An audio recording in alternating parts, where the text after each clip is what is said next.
we are joined together, connected as one people, one body, united by the magic that shapes and forms all things, that which is love. Here we join together once more to kindle the flame, to tend to the faith which sustains us, much like the faith which sustained our ancestors of old and will sustain our descendants to come. Here then, let us join our magics together so that we might amplify the love that is embodied in our being together. Let us hold space for this sublime act with song and prayer, bowed heads and uplifted spirits, with wailing and weeping, with shouts of affirmation and dances of jubilation, for they are all welcomed here. May we weave the delicate threads, the growing roots, the shifting soils of our lives, so that we might be transformed, so that we might be inspired, so that we might be held, and so that we might grow alongside the spirit of life, God eternal, the great magic weaver. Let us work our magic. Let us practice love. Let us be one. For holy is this moment. For holy is our bond with one another. For holy is the world becoming. Amen.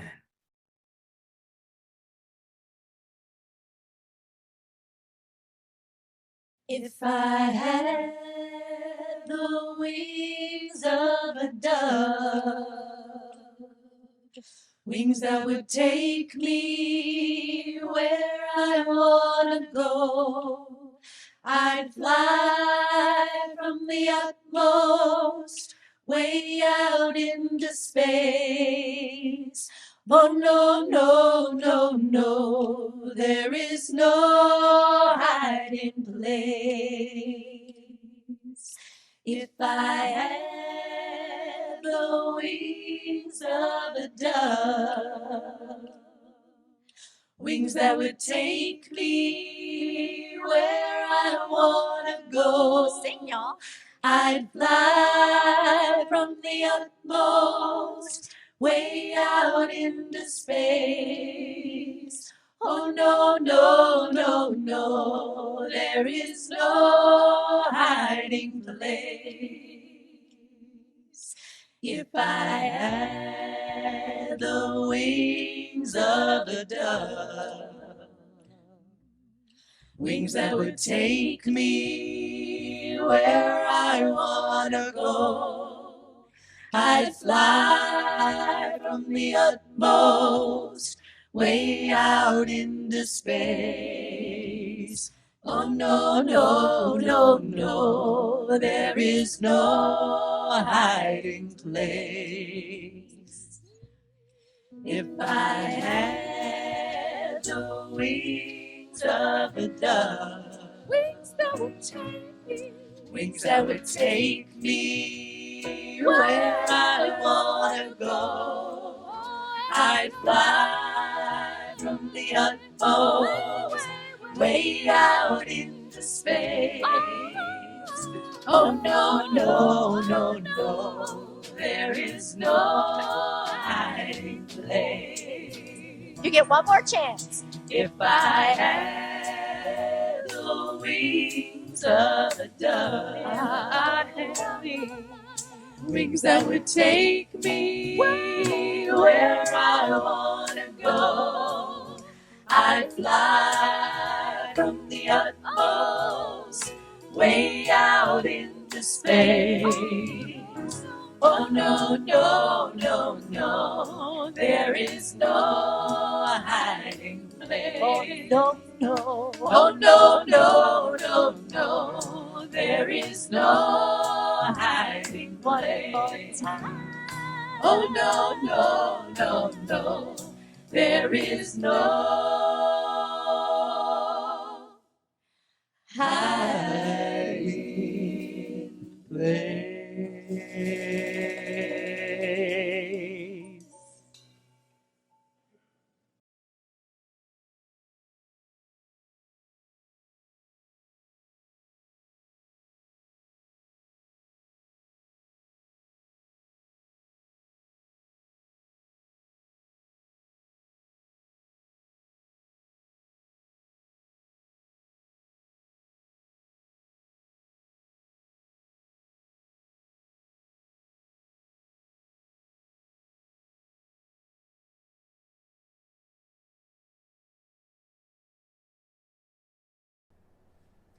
Our story today is adapted from one of my favorite authors, Leah Lakshmi Piepzna Samarasinha, and it is called The Bridge of Flowers.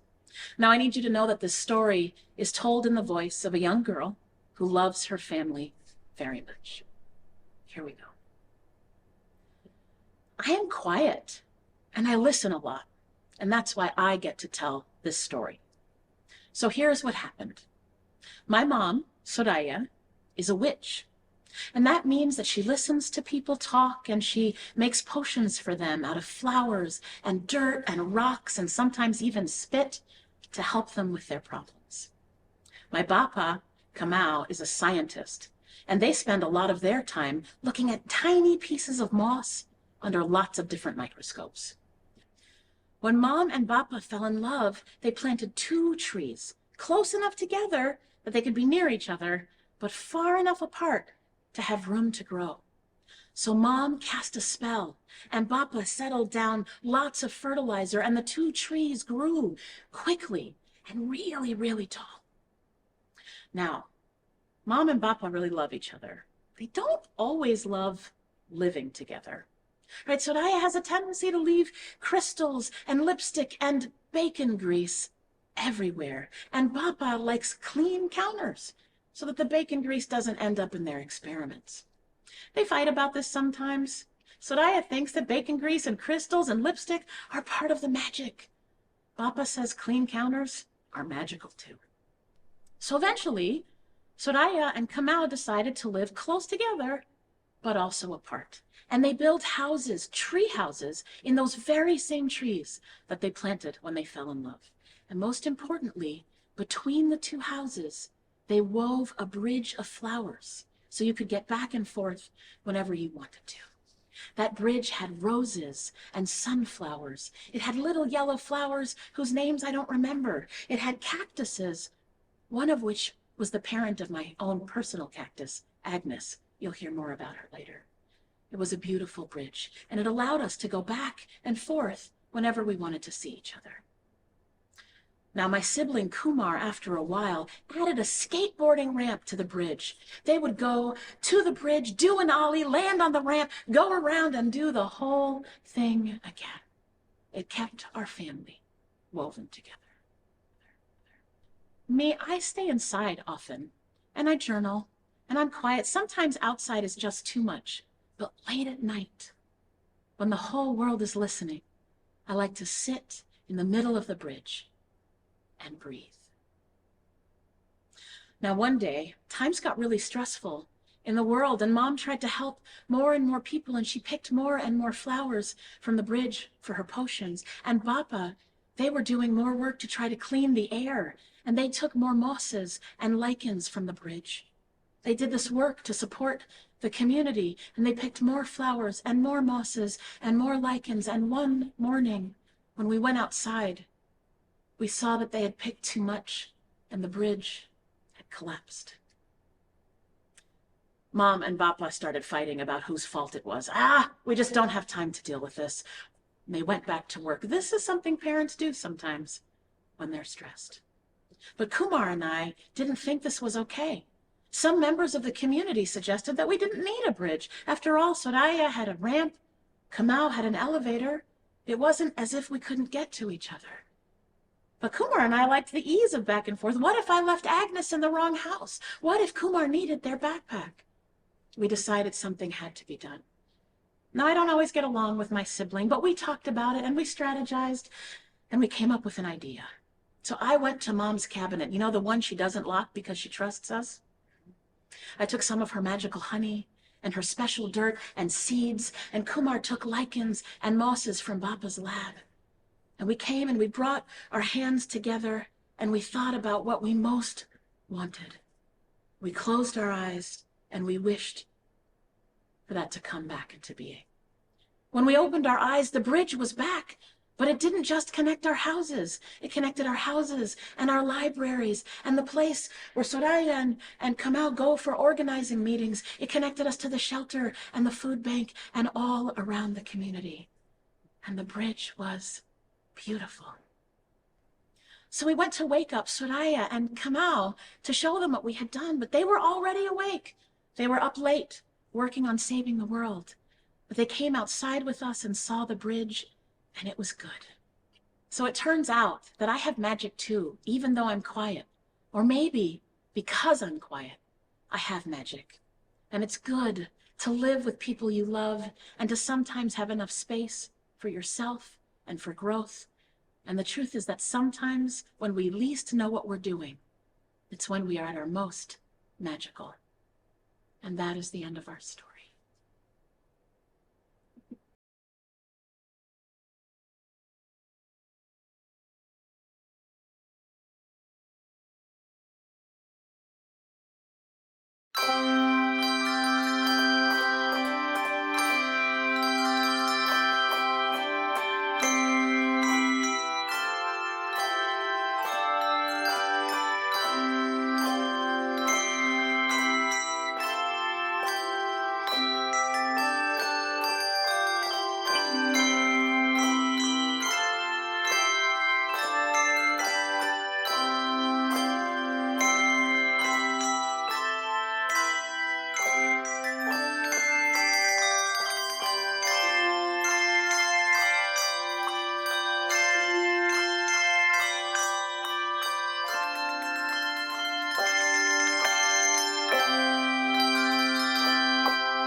Divinity within us, around us, beyond us, teach us to make magic.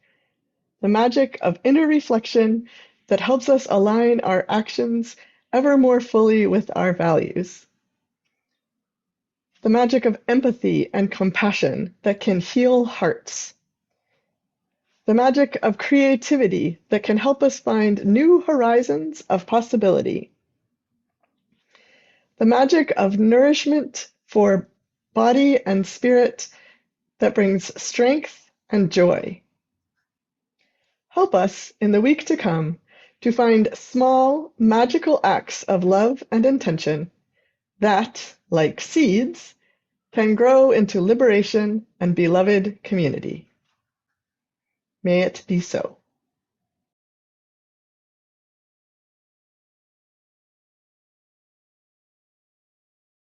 My beloved housemate and chosen family, the Reverend Dr. Devorah Greenstein, has been excited about winter sowing lately.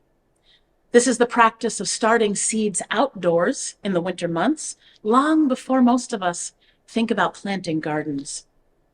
It's a fairly simple and practical idea. Most gardeners save plastic containers from around the house that we might otherwise recycle, and we prepare them with soil and seeds and lids so they can protect the potential that they house through the coldest months of the year. Why do we do this? Couldn't we look at beautiful pictures and seed catalogs instead and dream of all that we might plant in the spring months? I know that has long been my personal practice. Why would we follow what for some of us are the winter holidays by tucking tiny kernels of life into unlikely spaces? I've decided to embrace this idea of setting seed long before signs of life will be visible as a type of leaning in to the new year. How many of us, like me, have gotten into a habit of disparagement at the year's turning? I remember holiday ornaments in 2020 that had language I probably shouldn't repeat in the pulpit without good cause, woven into these beautiful snowflakes. I think we still have a small plastic dumpster with flames coming out of the top as a representation of our disparagement and dismay with the year prior.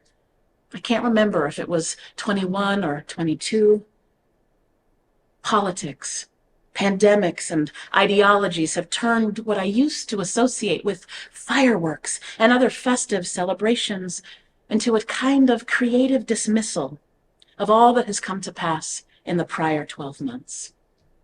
Don't misunderstand me. I fully embrace the power of humor that allows us to laugh our way closer to hopefulness and possibility. We need more of that. And I'm not here to censor how we keep ourselves going in difficult times. But as often happens in my life, I can hear the echoes of my grandmother's teachings when I get a little too comfortable in how I process all the things. She used to teach me about the magic at the turning of the year, and she encouraged me to do whatever thing I most want to spend my time on or have shape the year to come, just as the clock strikes midnight on December 31st. I think this is related to that tradition of kissing a loved one right at the end of the countdown. Her encouragement reminds me that even in those most difficult years of active quarantine in the face of this ongoing pandemic, there were beautiful things to be proud of that didn't belong in the dumpster fire, for all that it made us laugh in those isolating days. A lot of that pride for me was grounded in the ways that our congregations and communities showed up for one another, showed up for the work of justice. It was grounded in my gratitude for our religious professionals, for our lay leaders and our national UUA staff as they pivoted and resourced and supported us through the unknown. Most are still recovering from that nonstop labor. Beloveds, we leaned into community care in profound ways, and I am so proud of how we continue to do so, even as many of us, though not all of us, experience fewer restrictions in our activities than we did then. We built magical bridges, the very kinds of connections and interdependence that we continue to live into together in new ways. Those bridges between and among us require tending, as does the religious witness that we hold together in the world in common cause. In the story that I shared for today's service, we learned about a family negotiating their relationships to one another in their day-to-day living. In The Bridge of Flowers by Leah Lakshmi Piepsna Samarasinha, she invites us to consider the beauty in how we intentionally maintain our connections to each other and invest in bringing our values to bear in the world. This unique bridge, connecting people across love, across differences in how they approach everyday life, their belief systems, and community engagement, still allows for the creation of beauty and magic, as beauty and science and magic weave together a path that can be navigated by everyone. It keeps them connected to their children, to their people, keeps them connected even when stress seems to rob them of their joy. I probably don't need to remind you that when times were difficult and two people who loved one another profoundly gave more than they could sustainably give to maintain and support their surrounding communities, the Bridge of Flowers collapsed. Not only did it collapse, but some outside of their nuclear family discouraged them from rebuilding the bridge. Soraya had a ramp after all, and Kamau had an elevator. It wasn't as if they could no longer reach each other with enough effort, but the love at the center of their living space was missing, and it took beauty and magic from unexpected places to reweave the interdependence that had long nurtured that family. I can imagine my grandmother telling those children to hold the seeds and the dirt and the honey and the spores together at midnight at the turning of the year. Of course, we still have time to set intentions or to weave magic for 2024, and the purposeful naming of what we most long to turn our focus toward feels important in this story. What are you most proud about from 2023? In what ways did your congregation or community encourage you to live more fully into all that you hold most precious in this past year? How did they surprise you? How did you surprise yourself? Imagine that the great potential of our liberal and liberating tradition could be nurtured through the coming months in something as simple as a reused gallon jug. Maybe there is soil in the surrounding area that is already adapted to the climate where you live, or maybe you have collected seeds from plants that have grown more savvy about their surroundings over the years. I believe that our Unitarian Universalist faith is uniquely suited to the work of justice, to showing up for the rights and freedom of all. We have everything we need to respond to these times, even in moments of devastation or fear, even when bombs fall, even when ideologies of hatred and separation are lauded around the nation, even when the bridge that holds our hopes and dreams manages somehow to fall. There is a power and a hopefulness in how each one of us can set our intentions for the coming year and not wait on sun or bird song or better weather to do the work of new growth. Right? Earth itself can cradle our dreaming as we gear up for all that is yet to come. To put those kinds of efforts at faithful living into another kind of theological context, I want to remind us of the writings of the Reverend Kenneth Patton on the Temple of Beauty. I consider Patton one of our modern Universalist theologians whose draw to universal religion was such that he theorized the idea of a religion for one world, and he worked to bring it into being at the Charles Street Meeting House in Boston. This was Patton's commitment, the seeds he planted into the great potential of our faith.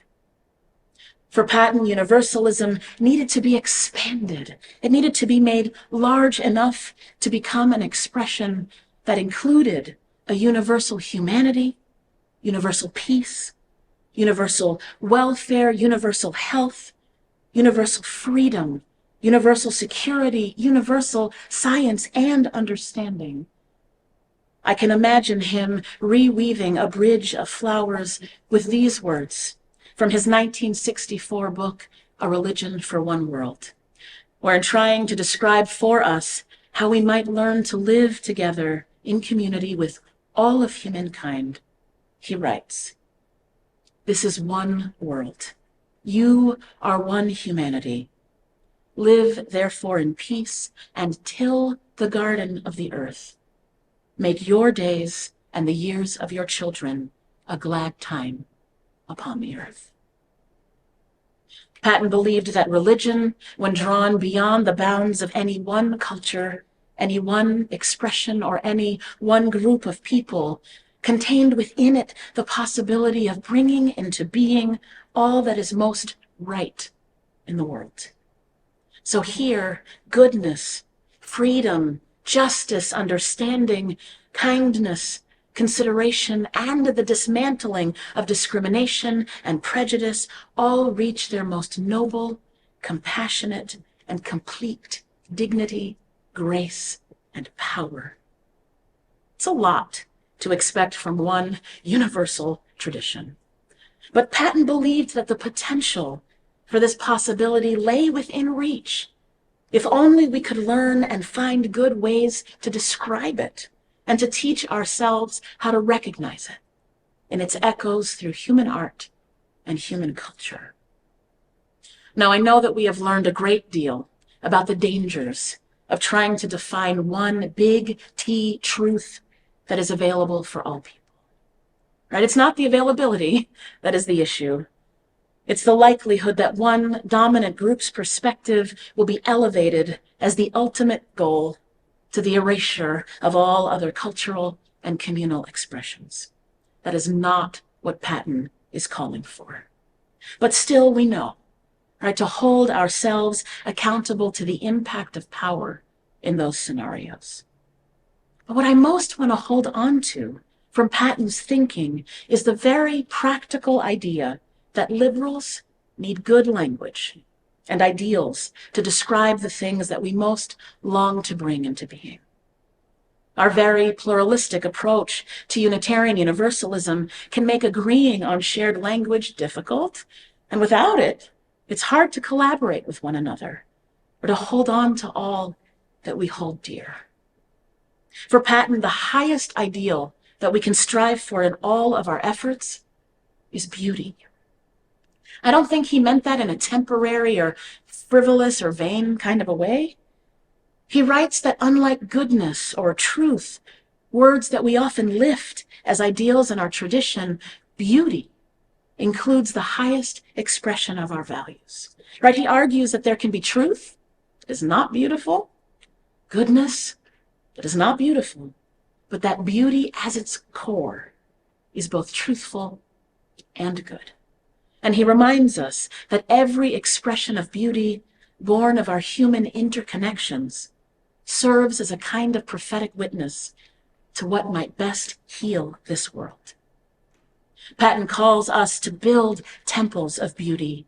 For me, those would probably take the form of gardens, and to fill them with everything that will preach our greatest ideals on our behalf. So what beauty do you most want to call into being in 2024? How are your congregations and your communities leaning into all that is most needed in this coming year?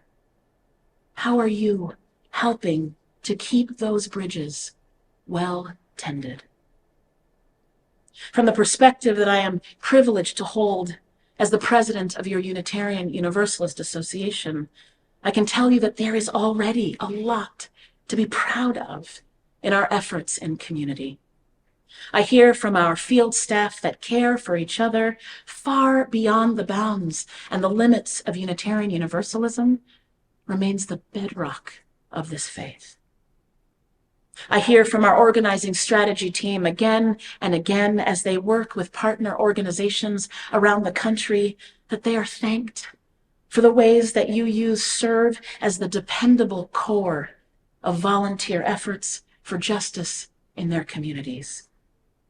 I get to witness the ways in which our national level volunteers all across our tradition give their very best to keeping the values and the ideals of Unitarian Universalism alive in the world. And sometimes I get to sit with a few of you in small groups where I'm told again and again how this faith saves lives. Beloveds, I'm not here to tell you what seeds to plant in the coming year. I can tell you some of mine. In this shared ministry and with the wisdom of so many others by my side, I am tucking the seeds of climate justice into my winter sowing this year. Alongside it go the seeds of democratic strategy, bodily autonomy, and decriminalization. With your dedicated national staff, I get to plant seeds of accountability in ministry and congregational life, seeds of leadership development, resource production, ministry with youth and families, and greater equity among our religious professionals writ large. Together, we will continue to sow seeds that protect the most vulnerable among us, and together we will UU the vote again in this coming year. The garden of my dreams is born of the great potential that I know lives at the heart of this faith. And the love that we call into being at the center of it all is more than enough to help our dreaming bear fruit. Loves, these have been challenging times, and the beauty that we bring into being together will be enough. May 2024 shower you in blessings, and may you in turn take those blessings and share them in the world. Thank you for all that you are and for all that you will yet do. May it be so. Amen. Ashe, and blessed be.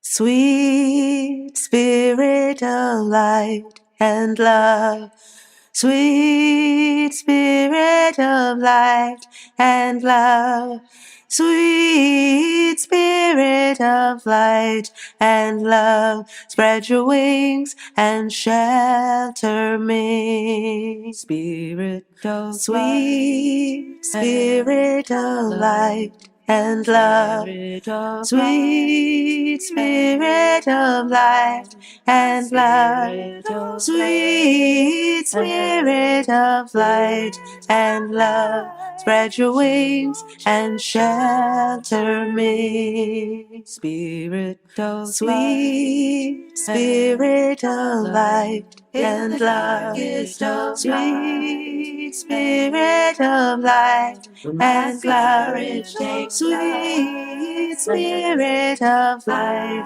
and love, spread your wings and shelter me.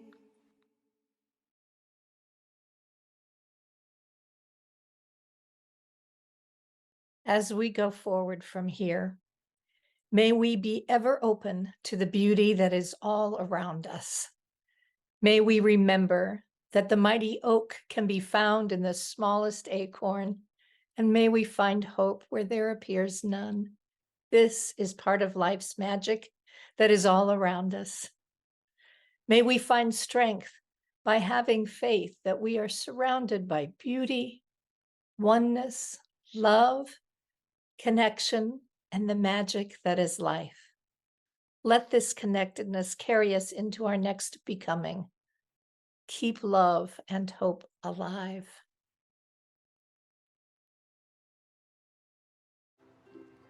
Peace with you.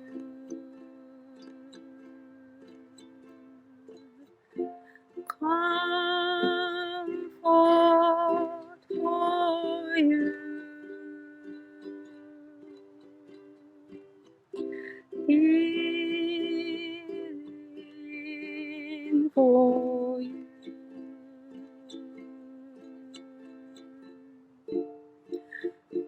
Love with you.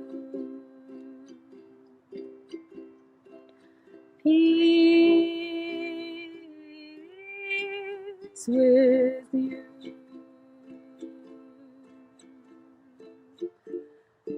Comfort for you.